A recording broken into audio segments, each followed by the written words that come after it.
Hello, it is I, the beautiful and magnificent Warped Trip. I am back to talk to you guys about a new hybrid me and the boys made, or me and Barrett made. The Vasuki Indicus. So a lot of these will be one-off, so like the Vasuki Indicus and others will just be like for one thing or maybe even two. So this one's for the base and the size because it's the largest snake known. So the audio recording is annoying, so I'm gonna have to do face cam a lot.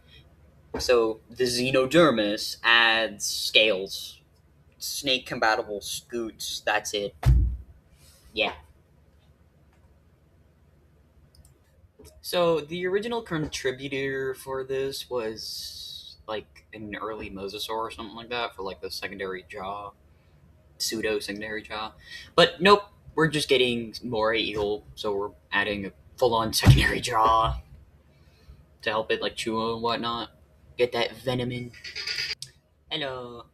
Uh, so the Komodo dragon has been added for iron teeth and envenomated jaw, which I think means like there's more venom in the jaw. It's not just concentrated in the fangs.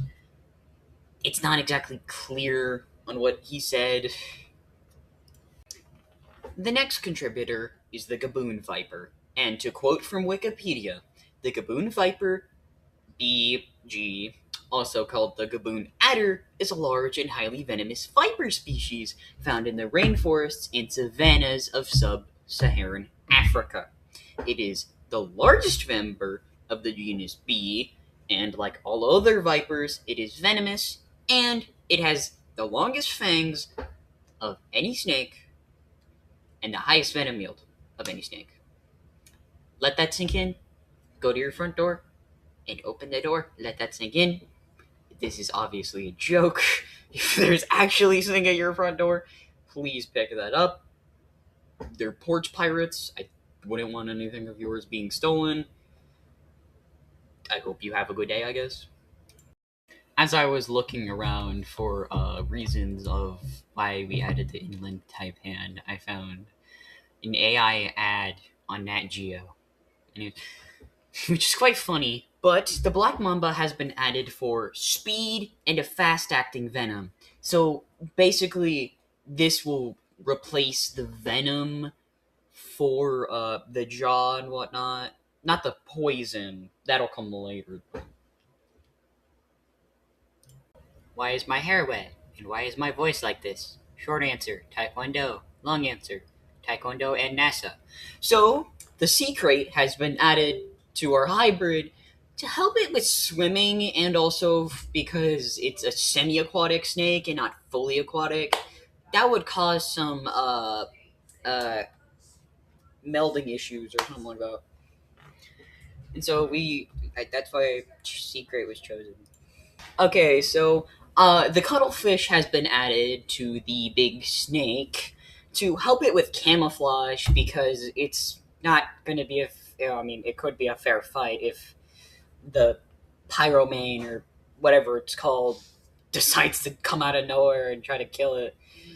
It's not going to be a fair fight if it has the first visual. But if it's camouflaged and the snake has the first visual on the tiger, then it's a fair fight.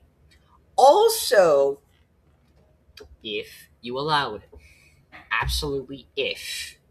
This is just as like a backup because the hybrid is probably going to be kind of weak to big cat hybrids that have super big fangs. A secondary slash third brain. Yeah, multiple brains for this snake hybrid if you allow it. Uh, I'm perfectly fine with if you don't, but I just funny brain referenced it. Stegosaurus. Oh yeah, editing warped trip here. By the way, thank you for making it this far. This is like one, two, three, four, five, six, seven, eight.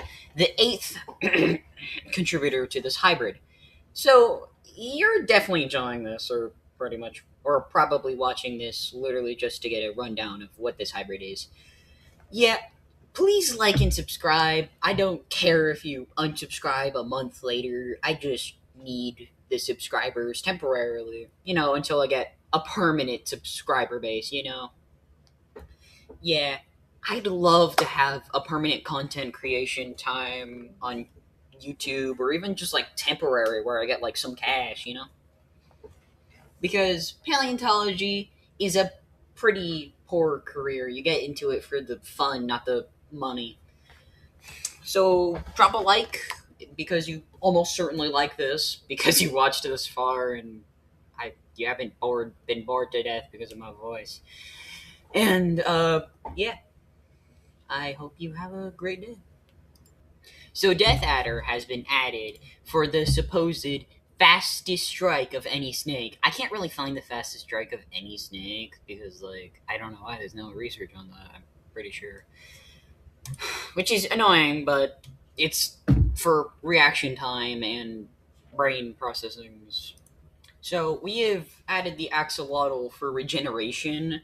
This is kind of like a holdover for reasons because, but if the hybrid competition is kind of like a gladiator ring where they are held behind stage after they're finished fighting and they haven't been like automatically healed or something like that, this is a great benefit because it's probably going to take weeks for you to like do fights or something like that, and he's going to be able to heal.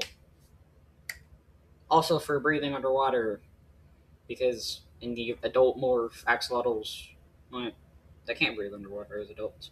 Can they? Yeah, partially. It does take weeks for axolotls to regenerate, and they're pretty small on their own, so it's kind of a holdover. It can easily be removed if needed. Hagfish. Yeah, hagfish. So the hagfish has, so basically it uses slime as a defense, and that's going perfectly with the next animal on our list. And so what happens is that if something tries to bite our animal or tries to bite the snake, it's gonna be in for a rough time because it has to deal with slime and slime. It has to deal with slime and a whole bunch of slime all over it, and the snake will have time to strike it because it's like 8 miles per hour because it's gigantic. Oh yeah, that vehicle right there that's covered in white slime, that's hagfish slime.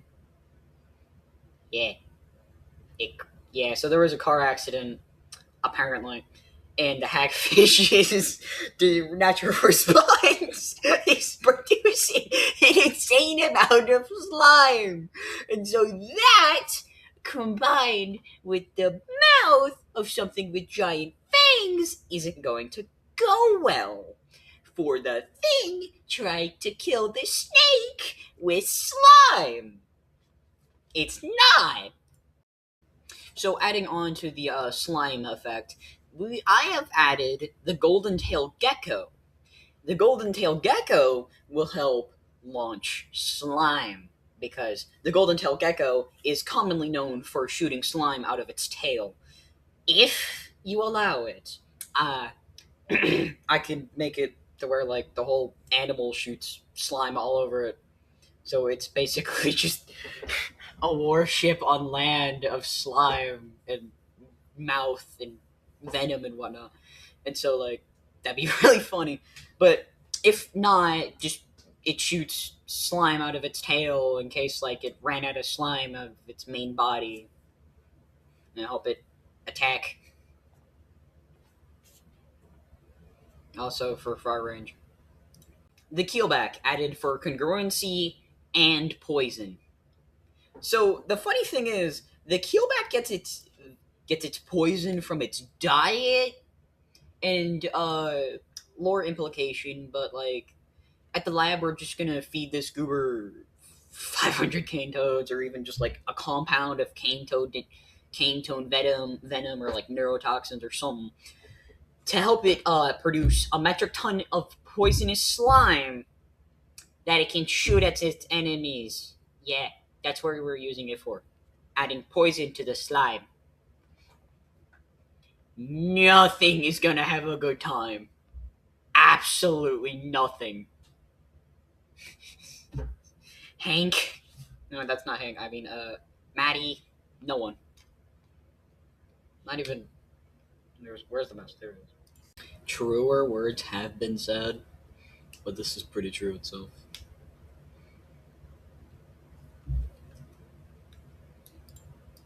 The final product. Ophico tyrannus. I'm not translating that, I forgot. So, again, this hybrid was made a long time ago. That's why I don't credit either me or Barrett for either of the contributors. But, eh. I can't remember, and I didn't put down who made each suggestion for the hybrid. Sadly, of course.